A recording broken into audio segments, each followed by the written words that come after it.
Right. All right. Thanks, you lot. Thanks for coming.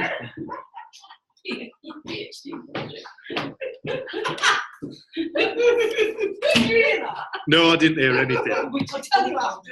Tell me later. All right. Thanks for coming, you lot. Thanks for coming, man. Nice to see you. Nice to see you. And thanks to everybody online for coming. Christian's just joined. Hey, everybody, how you doing?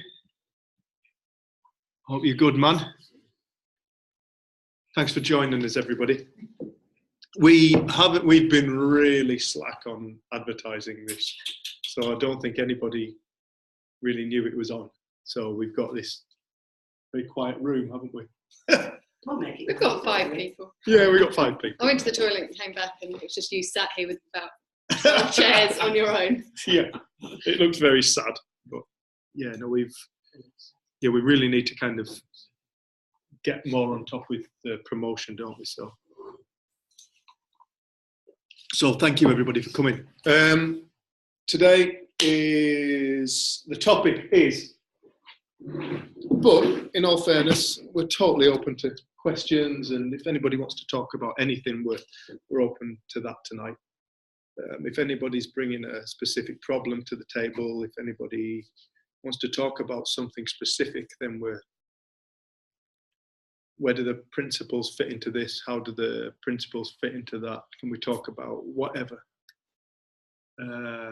Depression, anger, anything. If anybody's got any questions, please feel free. Online, how do you want to do it online? Yeah, you can just write it in the chat, or we'll just check in at different times if you want to unmute. And the title for today is, have we been looking in the wrong place for peace of mind?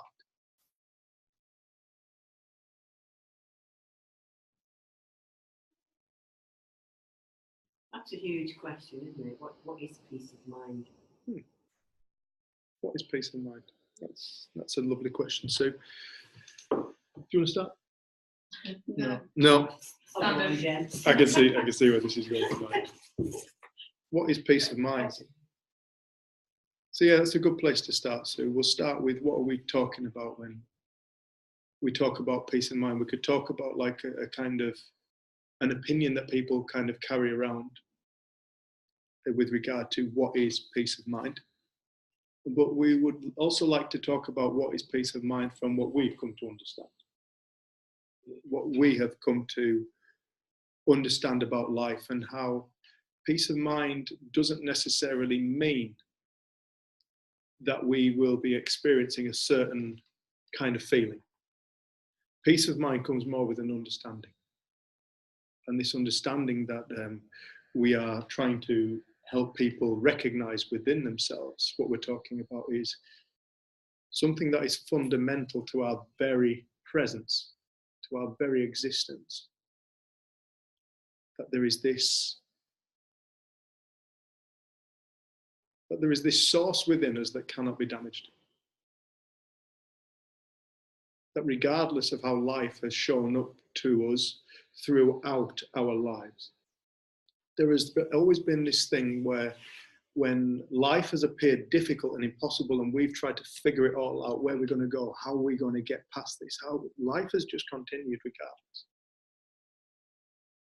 So all our thinking and ruminating and trying to figure it all out, turbulence of the mind, thought, lots of thinking going on, regardless of whatever we've been thinking, life has just been continuing. This unbreakable force that sits there in observation of what is going on and how we perceive it to be taking place.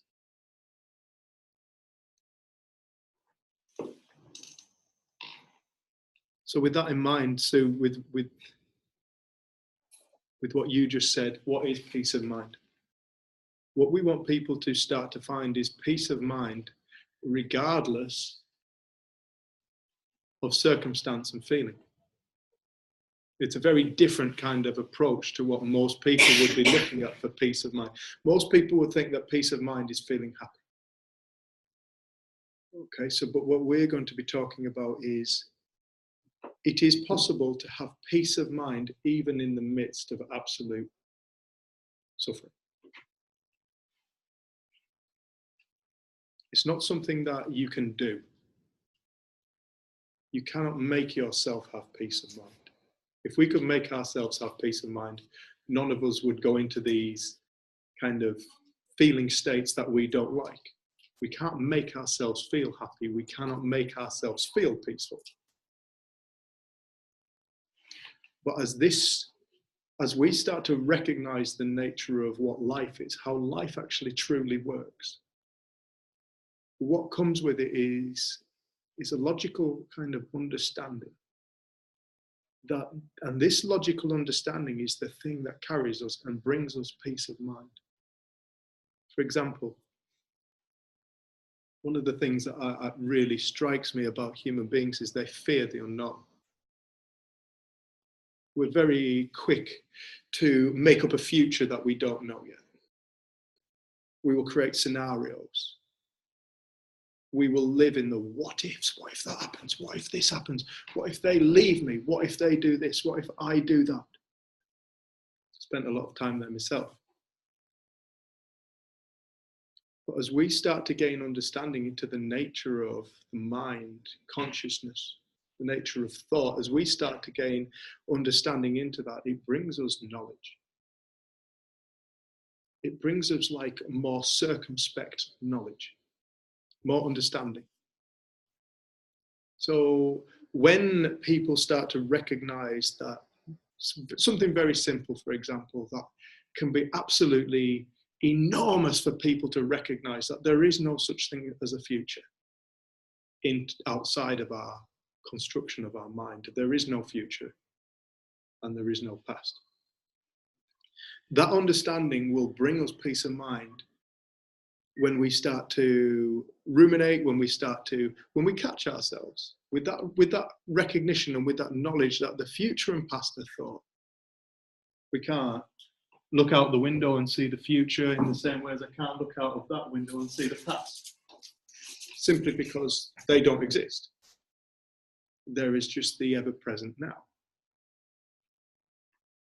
And as people start to wake up to the nature of mind, the nature of consciousness, the nature of reality, the nature of thought, realize that all those things are one thing. They're all the same thing, and it's what we experience.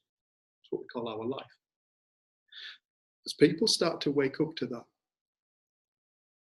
peace of mind is a natural emergent. Just that one simple thing, for example, we had a man who came to our group who had, for 20 years, suffered with agoraphobia. And the next day, after he came to our group, the next day I got a text off him saying, "You'll never guess where I am." And I was like, "Whereabouts are you?" He said, I thought I'd take the dog for a walk because I felt different.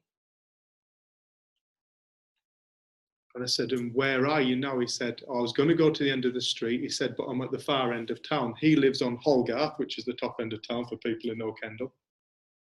And he was down towards Oxenholme. He said, "I've been out 4 hours." When eventually I asked him, I said, "What was this one thing that you heard that changed your life?" And he said, "Yes." He said it was realizing that the past does not exist outside of my mind, therefore it cannot hurt me anymore. Peace of mind was born in that moment. So when we're talking about peace of mind, we're going to be talking about something that isn't bound by circumstance. It isn't bound by what we've already thought, and it isn't bound by how we feel. Peace of mind can show itself in any time, in any moment. Along with it, it brings acceptance. Another great healing thing, the moment that we accept life, healing emerges. It was a couple of weeks ago, we were working with a man and he was talking, and I just wrote on the board, all suffering is created from the belief that we, other people, or the world should be different to how it is. It seemed really, really simple when I wrote that down. All suffering is created when we believe that we, other people and the world should be different to how it is.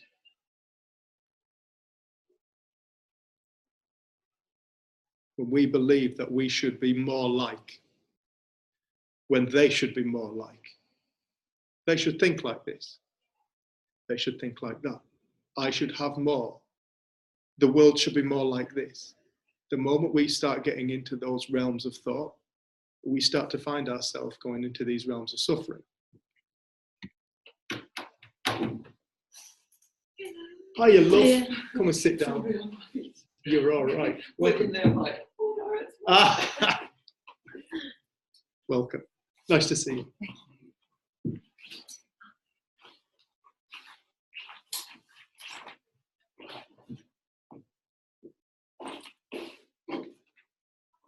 So as we start to recognize the nature of our life, as we start to recognize the nature of our reality, as we start to make sense of something that isn't very obvious until it's kind of recognized. And then once it's recognized, it's like, why the hell have I never seen that before?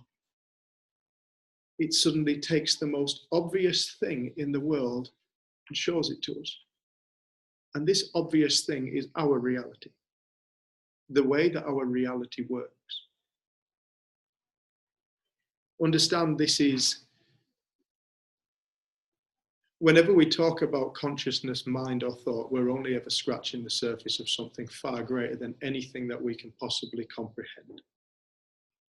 So this conversation is not about an attainment or a goal. It is simply a new beginning. It's a new beginning for those people that start to recognize that this is actually what is going on. It opens up the mind. And the man who started to talk about the three principles never told anybody how to think. He didn't say, don't think that, you need to think positive. You shouldn't think like this. Sydney Banks recognized that the power of thought creates all of it. But what he did say was, elevate your level of consciousness. Elevate your level of consciousness. And from that plane, the world looks different. I've got a drone. When I hover my drone, when I hold my drone and show it like that, it looks like my everyday view. But when it gets to 10 meters up, I get to see a different vantage point. When it gets to 200 meters up, I get to see a very different vantage point. You start to have more clarity. You get to see, join the dots. Oh, that's over there. That's not so far away from there. You start to have this brand new perspective. And it's very similar to when we start to metaphorically raise our level of consciousness, which sounds very mystical and difficult and hard work. But when you translate that into other words and you can say, it's gain more awareness. Now that sounds a lot more simple. So Sid was saying, gain more awareness as to the nature of what life is. And what isn't will sort itself out. Or gain more awareness as to what life isn't. And what is will sort itself out. Each will become visible.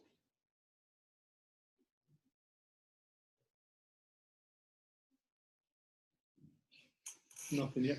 No, just thinking about what you said. So I think practically it's the reason we came up with this title was because we could see that we put our well-being or our peace on something being a particular way or a person or a place. And I know that often when I've worked with people, they'll say that if they know they're going on holiday, like the last few days of work, they actually seem to enjoy more and they take it a bit lighter. And then actually the last few days of their holiday, when they know they've got to go back to work, they're already starting to feel a bit stressed. And I think when we start to have awareness, we start to notice those things like, oh, I'm still in the same environment, I'm in the same job, but I'm now feeling like light about it and nothing's stressing me out because I know I've got this holiday. And then I'm on this beautiful holiday, but actually I'm stressing out because I know that in a few days I'm going to be back at work. So you start to see where the reality is being created and you can see what takes us away from feeling peaceful and what allows us to feel peaceful. And I think it can look like things need to be sorted out, and like we've said recently, we need more stability, and when we're saying that, it looks really real, like we need that stability for us to start feeling okay. But actually there's a lot of the time we haven't had any stability and we've been totally comfortable. So where does it come from? Our experience of life. And it then puts you in a position where you recognise nothing needs to change for us to experience more peace. But it can become a goal, like I need to now have more of this, more peace of mind, more well-being. And we're constantly taking ourselves really into this imagined version of ourselves, and then we're dissatisfied. But I think recognising that we're going to live in the experience of thought and consciousness now, it makes less sense to kind of freak out about things in the future. But if you do, you're kind of aware that there's a big missing piece. You've got no idea how you're going to show up in that future scenario if it happens. And you recognise when you're looking at the past, if you've thought about the past in the same way over and over again, and it really is disturbing for you or distressing, this allows you to recognise there's always another way to see it. There's always a new perspective. So understanding can seem like we want to then have something else. Like, well, then what do I do with the understanding? How do I apply it? But it's like understanding takes care of us in a way that we find ourselves more in line with what is happening, what is true, what's constant, where are we? And like we've had a really bizarre trip down south, and it's been a really good learning in that we can't control what happens in the world, and there's going to be stuff that happens that we don't like, and we're going to feel uncomfortable, and we're going to feel sad, and we're going to feel all of these things. But I never knew that peace of mind could be there within all of that. That there is a knowing or a knowledge that we are unbreakable, and the experience that we go through or feelings that we feel can't do anything to us in the way that we think, because we're not who we think we are.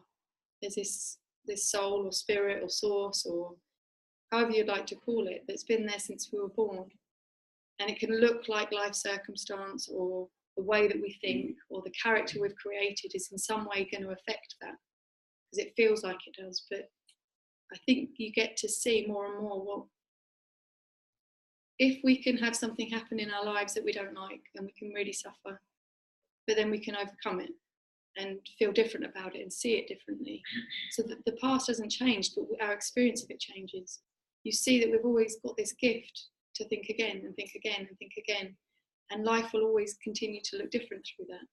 And it's not something we have to do, like change, new thought, awareness, consciousness. It's built into us. And like I had a really good conversation with someone the other day about there's a thing called unschooling. So people that don't want to send their kids to school, so they're unschooling them. And I was explaining a bit about it. She was, that's ridiculous, because they need to learn this, this, and this, and this is really important, and that's really important. And then I asked her the question, well, like all of this information that we think we need to teach people, where did that come from? How did we learn about mathematics and physics and all of this incredible stuff that we have available to us? How did we learn it? Well, it's come to human beings through thought, through new thought, through insight, and then we've managed to like share it. So that's an incredible gift. But what else is available, like in our youth now in schools? Like if we started drawing out of them this intelligence, this new thought, this insight that's there, what else could we be learning? And we kind of had this conversation that there's nothing wrong with learning from other people's insight. It's been incredible in terms of what we've created in this world. But we've forgotten that we are connected to a power that can bring us insight, new thought, new ideas. Like it's not just special people have it, or we have to give our power away. Like that power is within us. And I think we spend a lot of time trying to move away from certain feelings and trying to get other kinds of feelings. And we do that in our mind, we do it in terms of our circumstance and life. And when you start to realise it's not necessary. We've put a lot on our plate and a lot on our to-do list that isn't our job, that we're taken care of, and that our moods will come and go. But this allows us to see, well, what is it that's recognising the coming and going of experience? What is that place in us that's been knowing throughout our lives? And I think the more that we look at that, I think we get less bothered and less attached, less mesmerized is one of the words you used, by this character and this life that we create. And I know that I was totally mesmerized by my own creation, and I still get totally lost in it sometimes, but it's been so nice to know that that comes and goes, that changes, but there's a knowing that's aware of that change and that coming and going. And that place is where I feel like we all connect and we all recognize, because one of the things that Dick and Bettinger often says is, can you ever remember a time for feeling good for no good reason? And like when people put their hands up, it's like random things like, oh, I was just washing up, or in a time you think, but you just get filled with this feeling. But we're so used to attributing it to something, and we attribute our bad feeling to something. Well, this is saying, no, we're free thinkers, and there is nothing that can create an experience for us other than thought and consciousness. And in that way, we're free. Does that mean that we're always going to think up beautiful dreams? No. You asked me the other day, and I was thinking up some awful potential scenario in the future, and you're like, what? Why would you be doing that? I was like, I don't know. I've just obviously been doing it for about 20 minutes, and I was really anxious. And as soon as I realised, I snapped out of it. But you said a beautiful thing to a lady on a call a couple of weeks ago, and you said, what if somebody just taps you on the shoulder when you're asleep? So don't wake up, but just know that you're dreaming. Like, what would you dream? And she kind of piqued her interest, and said, you realise you're dreaming. You're safe. What would you dream? And it's almost like for us now, like the experience we're living in, it looks so real and fixed, but it's like, what if it was a dream? What would we then do? And it feels like one of my favourite Sid quotes is that the dream state is closer to the truth than the awake state. And he just said, because within our dreams, we're so free with our thinking. But in life, we think we're limited. We've got so many limits and conditions on ourselves. And I think he saw that really we were this limitless, conditionless being. And you only have to look at what we have created in our lives to know that. But I think we don't recognise the conditions and the limits, like our thought. They're one thought, or a load of thought that we keep thinking. And without those, then what are we left with? And it's like peace of mind is there. But I thought to have peace of mind, I had to never have any of that kind of feeling. But to go through all the stuff over the last month or so, it's been, oh, wow, peace of mind is always there. It's always available.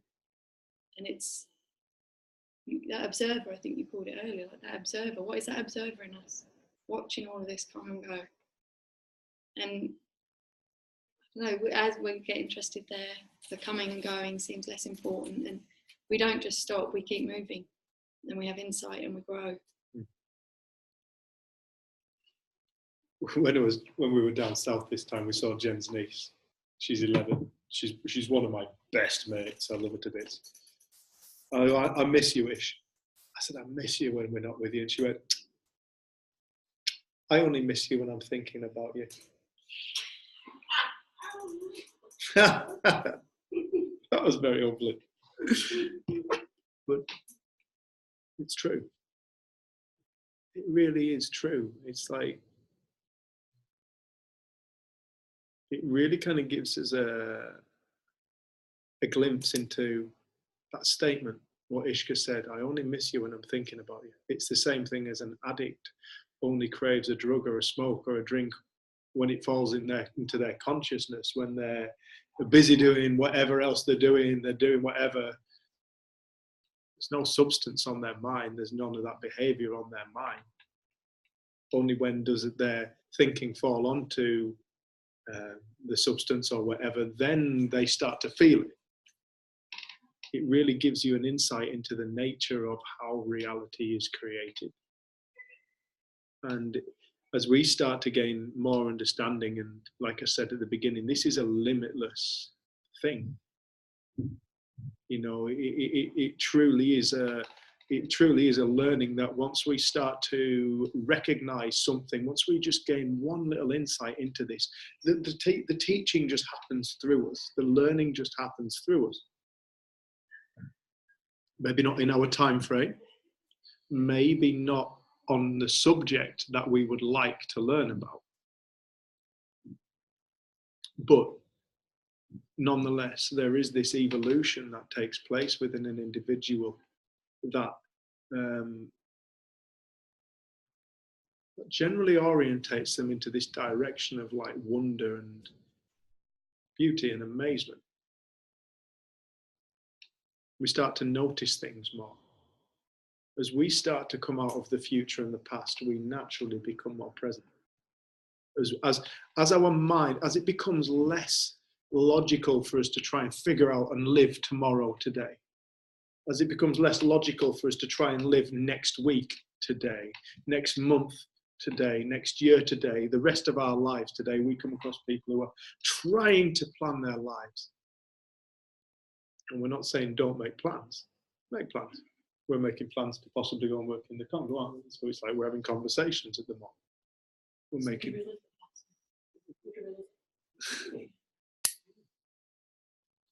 But just simply knowing that we do not know what the future holds, it's like it allows us to make these plans, leave them open to change, and come back to them. Just to be more present in life. And as we start to become more present in life, there's something beautiful that happens. We connect. We connect with it. We connect with the moment.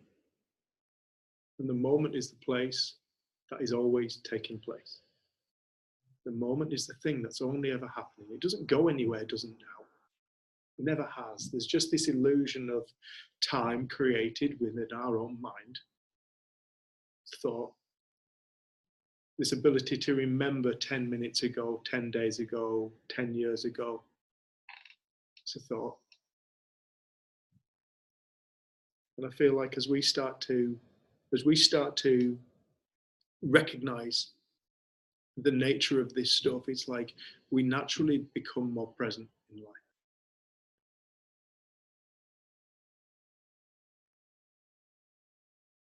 And then we start to notice things. More and more we start to notice things, we start to pay attention, and we start to, oh, I've never seen that. One of the things you spoke about in your village in Essex, you live in a very pretty little rural sort of in Essex, was you never noticed all the thatched houses and things. You'd lived there for years, like 20 odd years, and you'd never noticed all the thatched roofs. Well, I knew there was thatched roofs, but they have like, there's a peacock on top and stuff like that. And I was like, how have I never seen that? It's incredible. Yeah, it's just amazing how much more you notice as your mind starts to quieten down. And we were speaking to someone the other day who's kind of had a really tough time, and then she's come across the principles, and it's kind of in between this really tough time, but then she's like, and then I just realised, like, my daughter's got eyelashes. She's got freaking eyelashes. She's like, and she grew inside me, and she was like, what intelligence created eyelashes and just random things. And she just said she's starting to just see stuff so differently. Beyond herself. And just like the miracle that created us, like that we have got eyelashes and other things. And the other thing she said is, when she was really upset, her partner had said to her, I'm really excited for you at the moment. She's thinking, oh, piss off. But she said she realised they'd almost been trying to tell her this for 20 years they've been together. But she said, I've not been able to hear. And like, he's never heard of the principles, but he really recognises the fact of the moment. And she said he's someone that will get upset, calm down, move on. Have an experience, not enjoy it, calm down, move on. Have a beautiful experience, but not try and hold on to it. And she said that she hadn't realised she had one of the best teachers living in her house with her. But she's only just got ears to hear this. So it's like you can hear it a million times, but until you hear it, you don't hear it. And it can be the same words, and it can be the same person telling you. But it's so simple, we'll keep overlooking it. I think it was just, a lot of people we've been speaking to recently have just been having these just observations about life and things, and are intrigued by things and that wonderment. And I know that is something I totally lost before coming across this, like any wonder or awe at life or beauty. Like I was like, ugh, village I grew up in, and no one ever comes to see me here because it's in the middle of nowhere. But then actually going back and noticing like the colour of the leaves and just things that had never occurred to me before. was totally self-obsessed. How am I doing? How am I doing? How am I doing? And then even I've joked with my family, like going back, I'm like, that's the kind of a conversation our family often likes to have, how people are doing, how they're feeling. Even with this understanding, what insights have you had? And there's nothing wrong with that. But I think we put a lot of relevance on ourselves and our character and who we think we are. And we miss so much. And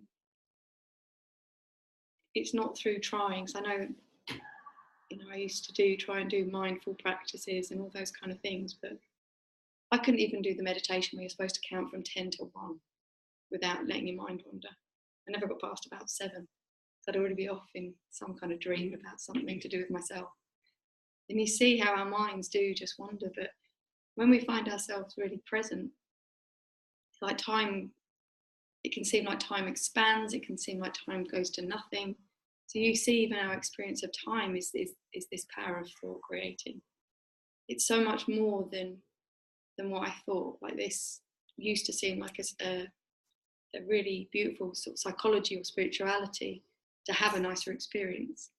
I didn't realise it was a metaphor or a description of everything, of all life, of how it comes into being, and the respect for that, for the respect for being alive in a time where somebody is very simply pointed without so much dogma or practice or need to pray or worship, but actually to recognise like learning and beauty's all around us. Like it doesn't come from somewhere else, it comes from within us. But the truth of that is that we're not then separate. So it could come from looking at sunset, or like it's knowing that the truth that we're pointing at isn't personal truth. It's total, and that's everywhere with us always. And I think we can forget that. And somebody has done loads of training and they've signed up to different courses, and they asked to do more one-to-ones with me, and I said, I just don't, not at the moment. Like, go away and see what you've learned. What have you seen? Because this isn't something you have to study hard. No. I think it can be seen as something that you can get or know. But it's like there isn't really anything here to get or to know. It's just that awareness that that's what's happening, and that whatever we make it up as, isn't it? It's going to be a concept or an idea, and we can't put it into a concept or an idea. It's too big. It's too grand. But I think people describe it as they almost fall out of themselves sometimes. But we were having a conversation today about recognising the beauty in all experience. And you were saying how you really would value your life, things that would be seen as suffering or things that would be seen as beauty, you value them the same as experience. And that's quite different from how most of us are taught to live. It's certainly very different to how I used to perceive life. I think it's like it's impossible for us to ever know anything outside of experience. It's totally impossible. You can't know this conversation outside of an experience. You can't know whatever you're thinking outside of an experience. You cannot ever know what you feel outside of an experience. You can't know past outside of an experience. You can't know now outside of experience. You can't comprehend the future outside of experience. You cannot step out of experience. Everything is experience.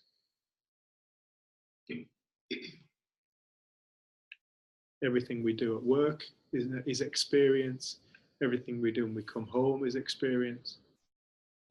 Happiness is experience. Enlightenment is experience. Sorrow is experience. Pain, depression, it's all experience. All of it. The fact that we actually know that we are here is only because we get to experience being here. Reality is an experience. Or should I say reality is experience. You can't know the room outside of experience. You can't know the laptop, the phone, whatever you were watching on now, whatever we're talking to, the microphone, this pen outside of experience. It's a singular happening that is life. A singular happening with an infinite realm of possibilities, experiences. It's a fascinating thing to start to comprehend, is this infinite happening of one thing. One place to look, one reason.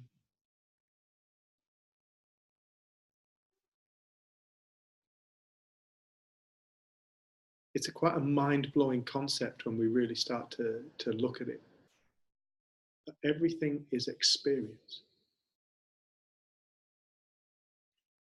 Some of the experiences we live in our lives we are really, really proud of, and some experiences we're really not.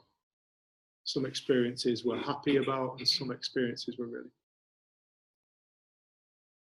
But what unifies all of it is the fact of presence, experience.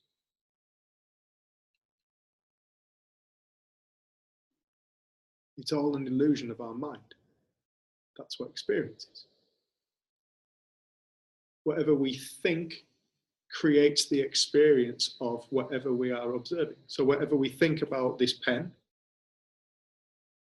creates the experience of the pen. Whatever we think about our relationship, our partner, creates our experience of our partner.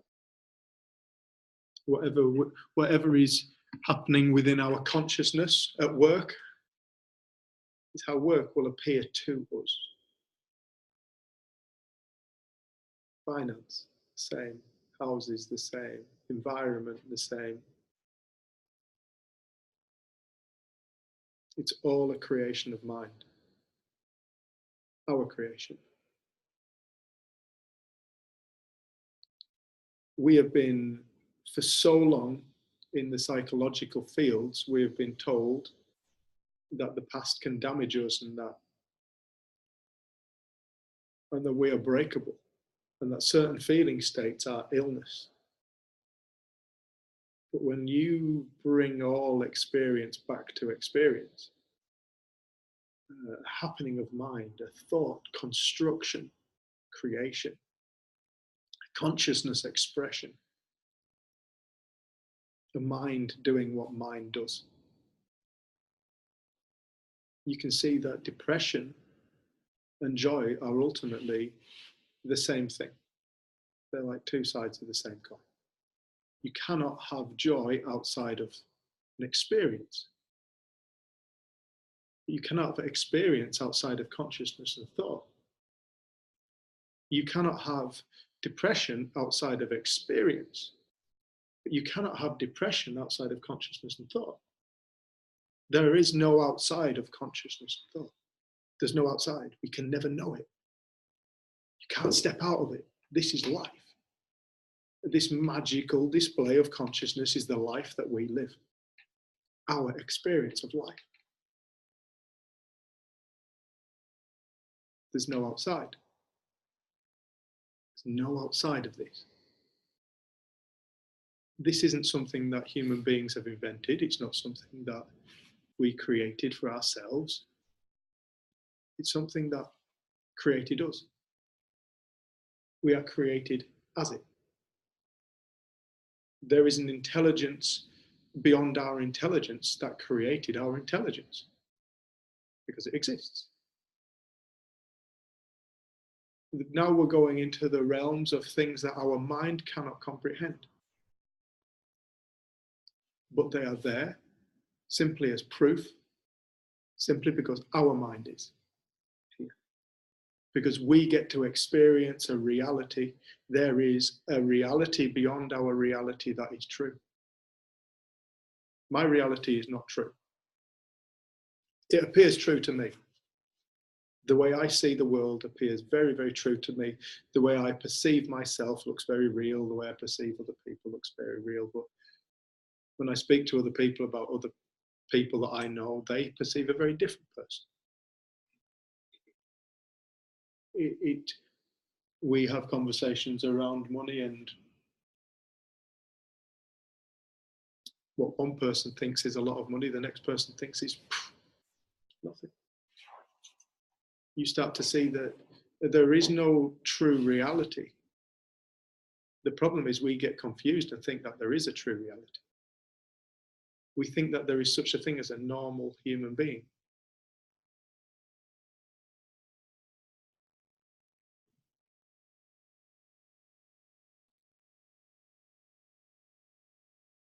There is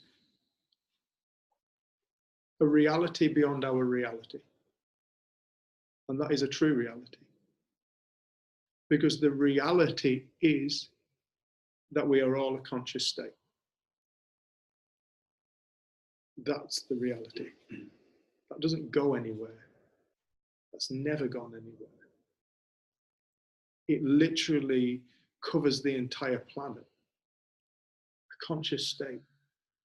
I was reading today that they think that on the face of the earth, on the earth's surface and the land part, I forget how many times more life in the soil than what there is in the entire ocean over such a small area.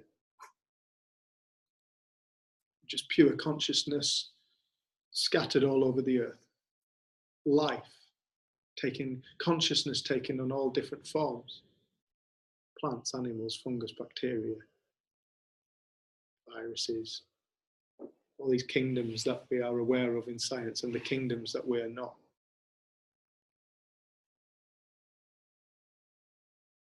But each an expression of consciousness in their own right, each an expression, an experience of life.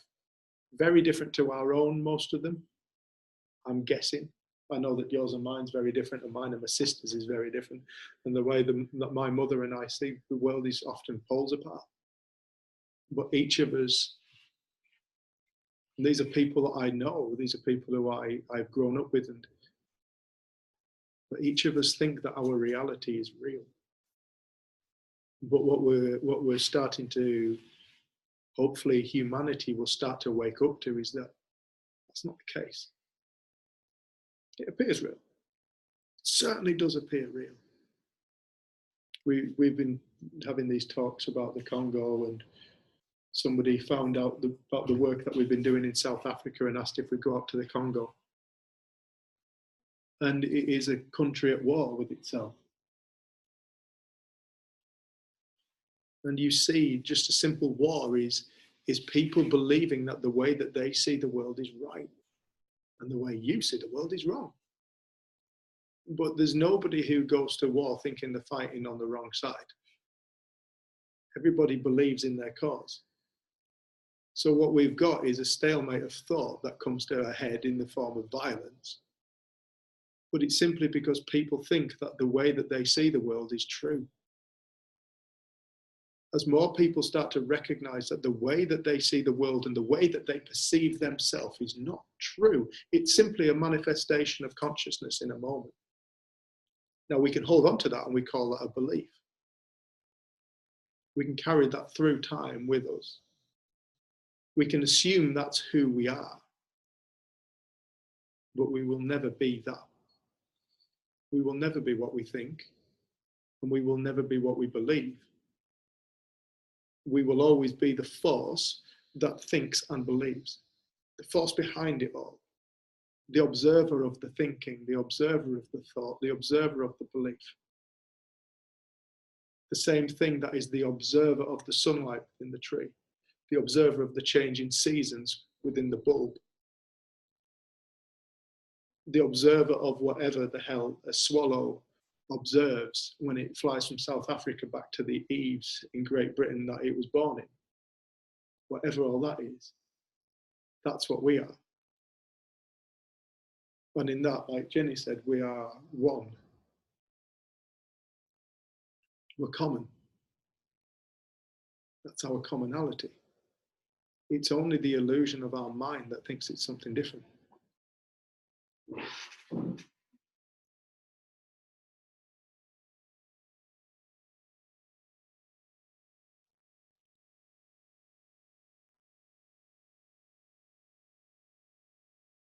It's unbreakable. It can sound really kind of out there, but it's so practical in that we're speaking to someone today about how relationships start to look different with this understanding, because you don't only see it for yourself, you recognise it's true for others. So it can be very easy for us to get caught up in someone else's mood. We want to try and help make them feel better, as if there's something wrong with how they're feeling. But I think I know for myself, like my relationships changed because I stopped needing other people to look a certain way for me to feel okay.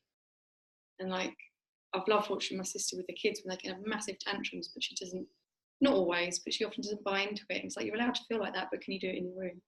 Like, she just found different ways to communicate a message. And I think we so often tie our well-being into other people, and we don't realise that it isn't. That's false. Like, how we feel has got nothing to do with how they feel. And you allow people space and time to feel whatever they feel and not try and change them or need them to be different. And that creates very different conversations. Because I think when we see that we're only ever as good as the thought occurring to us in each moment, and so is everyone else. Like, you give people a little bit more respect, and I don't know, I get that this can, because this is such a huge conversation, it's such a deep point, but sometimes it can be like on a day-to-day level, how does it look? And it is just, you said the other day, I've got a sense of humour failure today, I might be an arsehole or something like that. And I was like, cool, thanks for warning me. And I said, if anyone had witnessed our drive from south to north, they would have said you're a schizophrenic, because it was like in and out of these different moods and like all different stuff happening. But it's good to know, like, I can't be affected by your mood. And it's been brilliant because it's really tested me, because some of your kind of like outbursts, normally I would feel really uncomfortable with that. I don't really do anger or that kind of stuff. It would really make me feel uncomfortable to be around someone behaving like that. And it's cool because you get to push it, like, well, is it still true even in this situation? Well, it is, because sometimes I'm like, oh my God, like, what, do you need a cup of tea? Do you want something nice to eat? Like, what could I do to make you not be like that? And then other times I just watch and it can be quite funny. So you know that it can't ever be the behaviour creating your feelings. You'll have your own expectations, your own ideas, your own beliefs about how someone should be and what's acceptable and not. And like, my dad saw you lose your temper last week. My dad saw you lose your temper last week, and I think he was really shocked, and he was worried, and he wanted to speak to you the next day. And I was like, oh no, but that's gone now. That was like 30 minutes of like losing your temper. It's fine. And then I saw it. I was like, well, in our family, it really wasn't okay to like have those kind of extremes of feeling. Like, that wasn't safe. That meant something. And I've realised like how much meaning we put to certain things. Like, we're not. And I was saying, like, Rusty today, he's been in and out of different, like, being cute. He's been in your hand. He's been aggressive with Pebble. He's been really cute with Pebble. It's like, I don't think he has that much thinking about all the mood states that he's been through today, in the same way kids don't. But it's like, how much time do we reflect? Yeah. That's thinking about it. How much time do we spend reflecting on ourselves and how we've been and what's happened and we should have been better? And I don't know, it seems like we're trying to better ourselves through doing that. But one of the things you quoted last week, which I've loved, which is become like passers-by and see each moment for the first and last time. And when I heard it last week when you shared it on the course, I didn't hear it as like a good advice. It's like, no, that's all we can ever be. We can only ever see each moment for the very first and the last time. We can bring it back to life through memory, but that's in a new moment, and it's a new thought. So it went out of the realms of being a good idea to just, that is what life is. Like, it seems we have this memory, so we have this like continuation of a someone, but really it's each moment it's that's past, we can never get back. We've had it, and we couldn't have predicted it. And it's just happened. And I didn't realise how much of the time we spend and with therapies and coaching trying to help people have a different experience. And it's like, I feel this conversation is about allowing people to realise what experience is, what it's made of. And I don't think it then seems at moments it will feel heavy and real, but then we get to think again, and we get to experience it differently, and we get to have new thought about old things that maybe have troubled us. We didn't realise there's another way to think about it. It feels like it's one of the most freeing gifts. And someone said to you recently, I want the sort of freedom you've got. I want it how you've got it.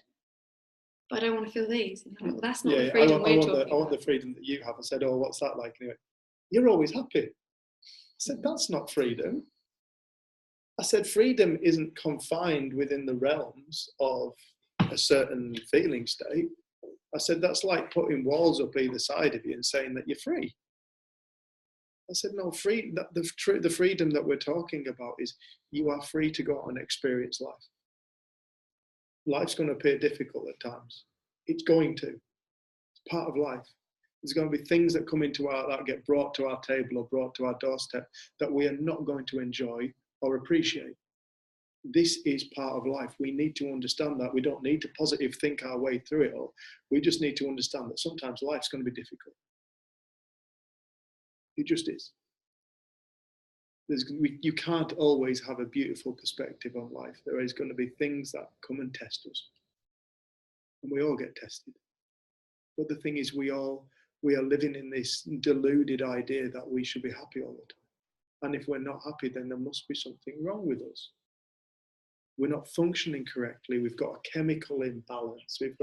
I was diagnosed with that kind of shit. And thanks for the applause. I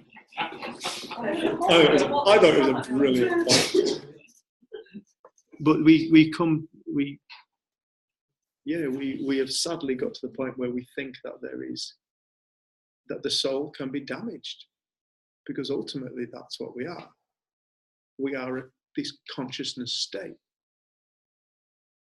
And like the addict who only ever feels a craving when they're thinking about it, or when they're thinking about it and perhaps they're not even aware, because so much thought takes place without us actually being aware of it. In fact, my hands actually up like that is because of a thought I didn't know. I wasn't aware of it. But I can't even move my hand without thought. I can't form the words, my mouth to create words without thought. I can't drive a vehicle from A to B without thought, but I don't think about the driving of the vehicle. I just jump in the vehicle and drive. But I am thinking about driving it. I am just not aware of, I am not consciously first gear, clutch, biting point, oh shit, seatbelt, adjust mirror. I don't need to do that anymore. I once did, now I don't need to. You realize how much of life is going on unconscious. But it's still the same force creating the subconscious, what people call the subconscious mind, and the conscious mind are all thought. All thought. It's thought you see and it's thought you don't see. It's like when we describe the lake with all the waves on it, and each wave is a lake. If you stare at the lake, you don't get to see all the waves that are taking place in that moment. You get to bear witness to one or two. But all over the lake there are waves taking place, and we confuse ourselves for waves, expressions of the lake, when in fact we are actually the lake.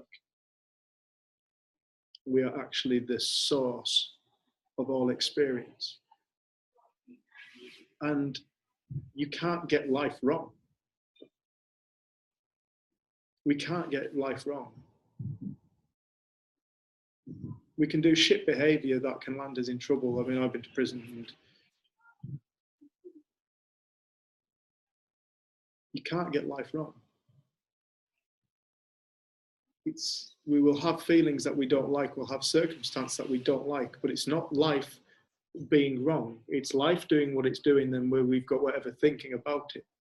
One of the lads I once met in prison who I spoke to, he argued with me for a couple of hours, and then the next week he came, when I walked in, he came running up to me and was like, Dave, I've been waiting all week for you. It's true. What you're saying is true. He said, I'm free. He said, I'm free. He said, can you believe I'm free? I'm in prison and I'm free. He said, But I realized these fences and these walls aren't my prison. He said, my prison was my mind. I imprison myself. Lad in prison.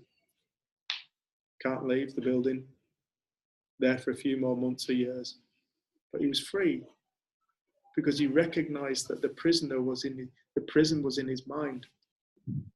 The mind, we spoke to people in South Africa and we was explaining to them, you can be shackled to the wall. Your mind's free. It can go anywhere. It can dream anything. You cannot nail it down. It is not something that is in the realms of the material that we can damage or that we can scratch or dent or harm or get ill. It's a boundless force of creation. It's our very essence. It's the very essence of life.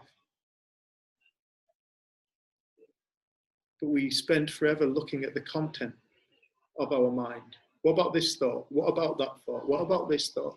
And this, when we started to talk about this, Sue, this was a very different conversation. I remember when I sat down and listened to you talking, I remember bursting into tears, and it was a time when I was suicidal. And you said, what are you crying for, Dave? What are you crying at? And I just said, because for once somebody is talking common sense. I knew you were talking common sense. It was like, you are now talking something to me that makes so much sense. I'm not being analysed for what I think. Nobody's trying to fix my thought. No, you weren't trying to fix my thinking. You weren't trying to tell me to think anything, to positive think anything. You were just explaining to me how life works. And it was a deeper point than what I think. It was that I think. And that I think creates reality.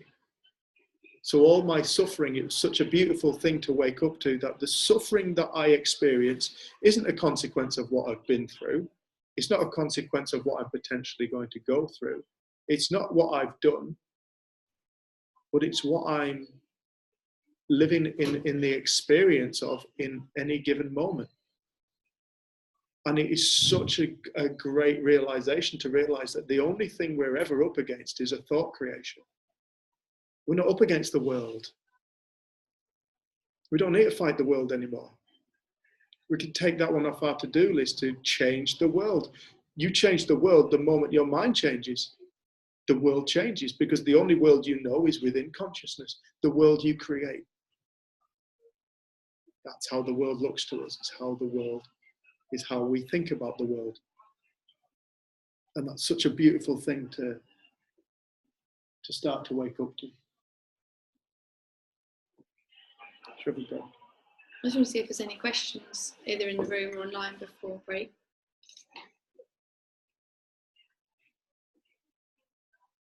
Anyone online? You're welcome just to type them in if you want, and we can read them out after break. Right. We'll have 15 minutes, 10 minutes, 10 minutes. Yeah. Because we're... That clock's wrong, I think. Okay, so we'll have 10 minutes. We'll get the kettle on. So 15:15. About 15:15 UK time. Oh, I always do that, don't I? Yeah. Yeah. Yeah, I always do that. Right. If someone from Nepal was on, it would be different. Yeah, unless you're from Nepal, then I don't have a clue. Sort your clocks out. Right.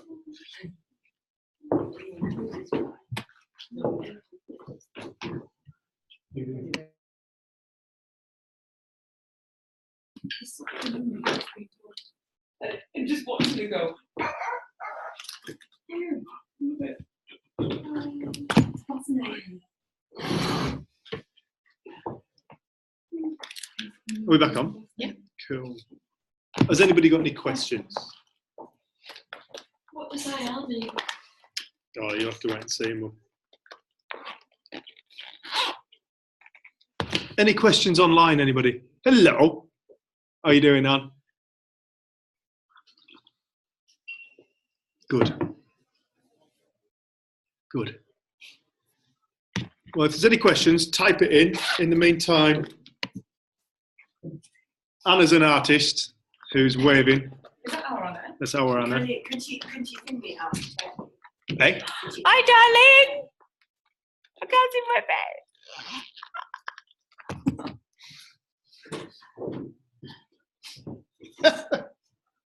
Right. So Anna, I think you will appreciate. Oh, she's gone. I think everybody will appreciate this drawing anyway. Can you see what it is online? Cool. Did they also ring that? Yeah, they all said rainbows there. Thank you very much. This is I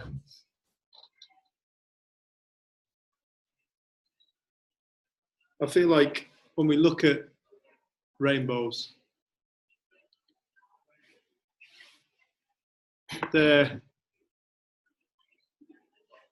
have a special thing about them. And one of the things we like to ask people is, have you ever pointed out a rainbow? Have you ever pointed out a rainbow? Why? Because it's sort of quite unusual, but it's just totally mind-boggling, beautiful. Yeah, they're beautiful. Have you ever taken a photograph of a rainbow? Have you ever pointed one out to somebody? So I take photographs of them sometimes and point them out. And we do that because they're just beautiful. And if you have a rainbow in your landscape, it really enhances it. It's like, wow, look at that. Look at that. How beautiful. And they're the most natural thing. They're the most natural thing. They are an illusion of water and light. That's what a rainbow is. It takes water and light in order for it to create the refraction and the spectrum that we see. So with the rainbow, we get to see a certain percentage, that's beautiful, Sue. Sue's beautiful photograph of a rainbow. With a rainbow, we get to see a certain light spectrum given what our eyes can pick up. So in the everyday, day-to-day life, we live our lives within a reality construction of sight, which is down to a very small portion of the light spectrum, which is when we look at a rainbow, we generally have drawn the kind of red and yellow, pink, green, orange, purple, and blue. But we get to see that spectrum of light. But we have got measuring equipment which can tell us that above the light of the red that we get to see with our eyes, there is a light continuation. A continuation beyond what our optics can pick up. And we know this because we can create devices that can see it, and we can see more spectrum of light. And we know that below the rainbow, that's what IR stands for. We start to go into the infrared spectrum. Yes. Yeah. And then below it, again, we start to go into spectrum that we cannot see with the naked eye, but we have optics and things to see it now, and mechanics, and we start going to what's called ultraviolet light. So light beyond what we get to see on a day-to-day basis. The rainbow's beautiful in its entirety. When we look at a rainbow, we generally don't cast judgment on it.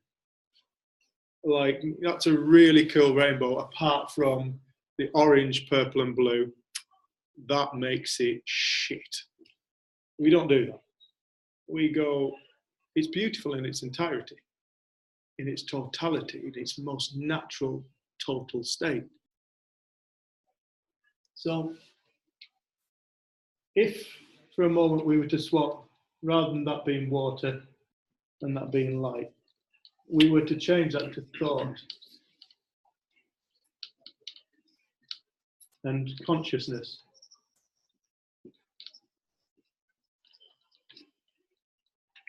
And rather this being a spectrum of light, this will be, for example, I might even swap that around, just for argument's sake. Why should dark? Why should the dark side be fear? When we swap that around and we start to look at experiences or feeling states of experiences like a spectrum, throughout the day we travel naturally, completely unbroken. We travel between the different parts of the spectrum of experience or feelings, where no feeling is out of the ordinary. As such, it is simply a feeling state. There is no, like with the rainbow, there is no wrong color. There is no wrong feeling. But somewhere along the line, we, especially in the West, have said that red, yellow, pink, green, totally acceptable. Yeah, they're kind of your normal when you're there. But if you start going into orange, purple, and blue, then orange, right, let's start to have a talk about what's going wrong. And purple, okay, then, oh yeah, I am. Damn, right now I can't do it like that, simply because I can't be asked to think about it.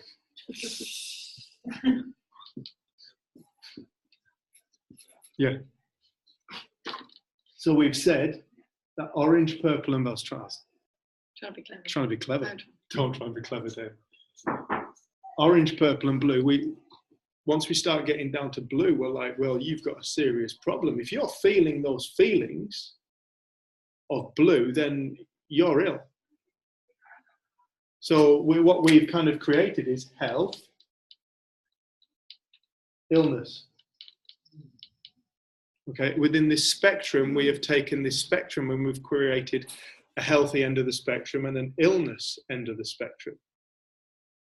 And what we would really like people to understand is that if you are feeling in the realms of blue, you're not ill, you're not broken. In the same way as the rainbow is a creation of light and water, the entire spectrum of experience is a creation of consciousness and thought, nothing else. It's an expression of consciousness and thought that naturally all of us travel in amongst this throughout the day. We naturally go into different colours and we naturally come out of it. It's the most natural thing in the world for us to do this. Doesn't mean we're knackered, doesn't mean we're broken. But in the same way as when we get to observe a rainbow with the mechanical optics and we get to see the infrared and the ultraviolet light, there are feeling states within the spectrum of our human experience that sometimes we find ourselves in love beyond what we tend to live in an everyday basis. Sometimes we can find ourselves in these feeling states of just absolute beauty and joy and amazement, well beyond what we would normally live in on a day-to-day basis. And sometimes we find ourselves in the spectrum beyond what we get to live in a day-to-day basis, in the ultraviolet, the darker shades, where we feel so low, it feels like we are absolutely knackered and life is impossible and we cannot continue. And I feel like there will not be a human being on earth that at some point doesn't experience those places. But what we really want people to get a sense of is that this is like a rainbow within ourselves. There are no wrong colours. There is nothing broken. You cannot break the rainbow. You cannot break experience. You are whole. You are as whole if you are in as far up love as when you were in as far down into fear. You are as whole. When you are as far into excitement as when you are as far into depression. You are as whole because you can't unhold yourself. You can't be unhold. Used to know it's all like in the same way. This is a rainbow is a refraction of light and water. Everything we experience is a creation of thought and consciousness. And consciousness is in its metaphor like pure light. The rainbow isn't something that we have to try and fix or change, because it's an illusion of thought and consciousness. It's an illusion of light and water. And I think we can forget that. And we get really tied into these feelings as meaning something about us. But we're not any of that. Like, it's not that that's good and that's bad. And we often do that, and right and wrong. They are all creations of a source of consciousness that I can't get my head around. But to know that these things aren't even real, in the sense that they are temporary feeling states, that they have no form, they have no substance, but we have learned to give this so much attention, and we've forgotten to look here at the purity that cannot be broken. It's what creates. Thought and consciousness is constantly creating the rainbow of experience, but we've got caught up in the rainbow, not knowing that it's a creation. And in the same way as, when we're kids, we don't know that rainbows don't actually exist, and it's like just amazing for us when they're there and then they disappear. But it's the same with our mood. Like, they can be there and it can disappear, because it's the same. It's a creation rather than. But this seems like it takes form, and the way that feelings take form in us, they look very real. They feel very real, and the more attention we give them, the more real they feel. And often, the more intense they feel, the more real they feel. But to know that when Dave drew this originally, and I started to see it, it's like, wow, like thought and consciousness create everything that we experience. But none of it's real in the sense it's a creation. But what is real is thought and consciousness creating it. So then it means we don't have to mess around in here as much, trying to move away from here and towards here and taking it all so seriously. It's all just, it's a play of light. It's a play of light and water. It's a play of thought and consciousness. Does that mean I don't take my life seriously? Like, no, like I get caught up in things, and I have a real appreciation for the beauty of it. But I did used to only want these ones. They were the only okay ones. And does it feel like shit when we're here? Yeah, it feels like shit. It's like, this doesn't feel nice. But also built into that, I feel like, is such intelligence, because so often when we're here, it's because we attribute our feeling to something external to ourselves. So losing a job or needing more money, like often when we're in these feelings, it's because we think something needs to be different for us to be okay. I think that's why we often speak about, when we're in love, often we attribute it to a person. So all of these feelings, really, we're attributing to something external to ourselves, because who we are is not limited or bound by anything external. So you can see even within the metaphor, it works in that there is something to be woken up to in this. Like there's no unnecessary feeling. Like there's a wake up. Like it's and fear is incredibly helpful when we need to jump out of the way of a lion or whatever it was in our history that we've needed it. And if there's a bus coming towards us, we don't just go, oh, it's just a bus. It's all thought. There's no rainbow, and just stand there like. See, we've got like common sense, but you see that we live in this place a lot of the time as if something's coming towards us and we're at risk and we're in danger. But we're not, we're safe. And it's like going back to the dream. What would you do if you realised in a dream that you're dreaming? What would you dream? And I think that's where the freedom really, really starts to come. I was just going to read this question. Yeah. And somebody said, you mentioned that there's no such thing as chemical imbalance. Could you say a bit more about this, please? It's just that I've been told by kinesiologists that my cortisol levels are low. Is this incorrect then? That's a really good question. That's an awesome question. Just read the last bit. You told me like an kinesiologist what? That her cortisol levels Cortisol. Cortisol levels are a bit low. Is this incorrect? That's a really good question. Good question. So yeah, we definitely have chemical imbalances that occur within us. But I think what we haven't looked at before is what creates those chemical imbalances. And I think we've kind of said that chemical imbalances create behaviour rather than seeing that that thought creates the imbalances. And that if we're Like, if you, I don't know if you want to say a bit about when you got diagnosed. So I was diagnosed with chemical imbalances. My niece took me to the doctors one time after I'd ended up somewhere probably around here, in a fit of rage. And you took me to the doctors and they took blood samples, and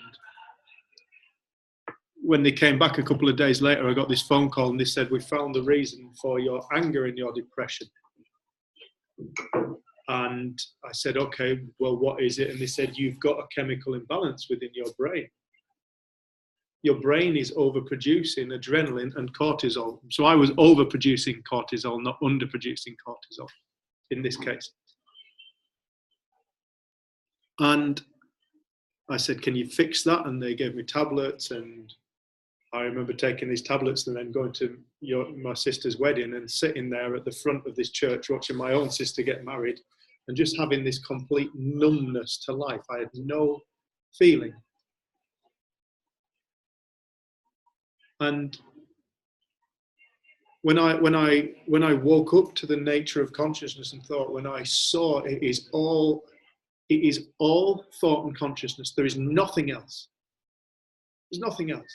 You can't know anything else. It is, the whole thing is a play of mind, and this mind stuff isn't anything we understand. It's far greater than what we can even begin to comprehend. But after a few days, things started to make sense, and I gained more and more insight and logic into life. And not one of the doctors at the time asked me, Dave, look, you've got this chemical, you've got a shitload of adrenaline and cortisol in your body. Dave, what have you been thinking about a lot lately? Nobody asked me that. Because if they had asked me that, I would have answered them with, I've been thinking about finding somebody raping a child so I can kill them. I would have said, I've been thinking about getting happy slap walking down the street so I can legitimately kick the crap out of people. I used to have such violent thinking. And it stands to reason that when we think something, we feel it. If I start thinking about something that I feel makes me angry, I will start to feel that. And the thing is, if you take a dream, for example, let's go back to a dream. And people, I don't think there's one person in this room or online who hasn't at some point woken up in a dream and their heart's pounding and they're a bit sweaty and they've been scared and they're full of adrenaline. You know, you've been chased, you've fallen, or perhaps you've taken off to fly and you've gone a bit too high this time and now you're falling. But one way or another within the dream, you find yourself waking up full of adrenaline and you struggle to get back to sleep because your heart's pounding and you're so pumped. Nothing's happened. You've been fast asleep in bed. What have you been doing? You've been thinking. What is a dream? It's thought. It's consciousness. But in that moment, if you were to take a blood sample, they would notice you are pumped full of adrenaline and cortisol. But you've been fast asleep in bed. So these people told me that the reason why I was depressed, the doctors told me that the reason why I was depressed was because my brain was stupidly malfunctioning and I was producing too much adrenaline and cortisol. So my chemical imbalance was the reason for my depression and my anger, which to me is like,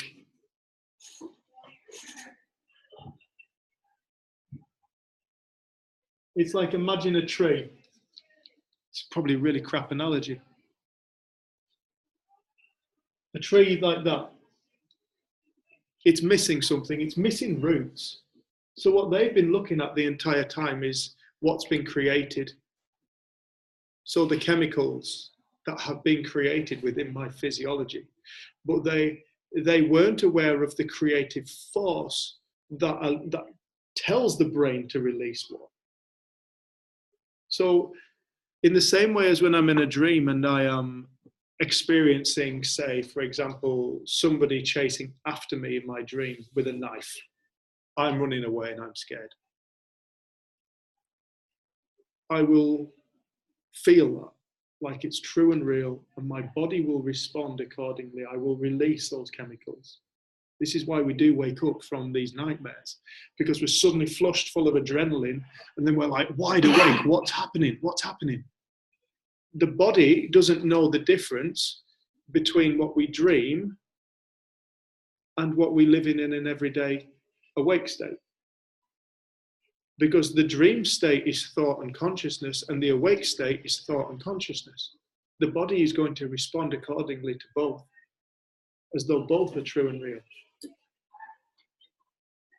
And I feel like this is a real point that's missed from what I was diagnosed with.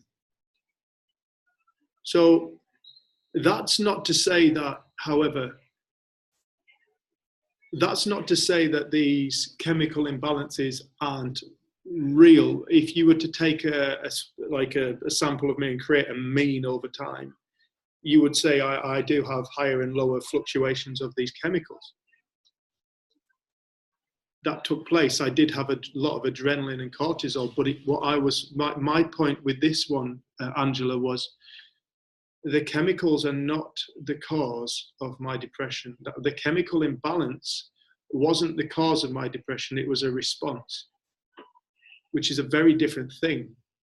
It was a consequence of, as opposed to a creative force of it. It was a consequence of it.